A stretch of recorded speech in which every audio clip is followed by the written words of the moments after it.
എന്ത് വിഷമമുണ്ടെങ്കിലും നമ്മൾ കരയാറില്ല. ഇപ്പം പോലും എനിക്ക് കരയാൻ പറ്റില്ല. ചിലപ്പോൾ ഞാൻ വീട്ടിൽ പോയി കരയായിരിക്കും. ഞാൻ ഭയങ്കരമായിട്ട് ചിരിക്കുന്ന ആളാണ്. പക്ഷേ ഞാൻ വിഷമിക്കുകയാണെന്ന് മറ്റൊരാൾക്ക് തോന്നാത്ത വിധത്തിലേക്ക് നമ്മൾ എത്തി.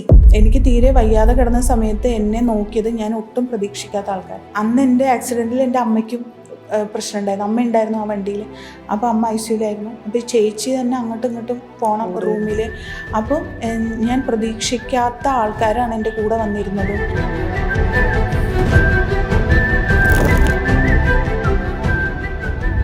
ഞാൻ 5 മാസമുള്ള എൻ്റെ മോനെയും കൊണ്ട് ദുബായിക്ക് പോകാൻ ഇറങ്ങുമ്പോൾ തിരിച്ചു വരുമ്പോൾ ചോരയിൽ പൊതിഞ്ഞ് വന്നാൽ മതി എന്ന് കേൾക്കുന്ന അവസ്ഥ എന്തായിരിക്കും?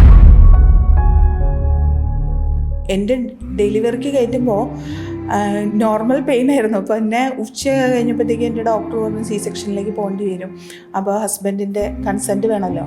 ശ്രീനെ വിളിച്ചിട്ട് എടുക്കുന്നില്ല.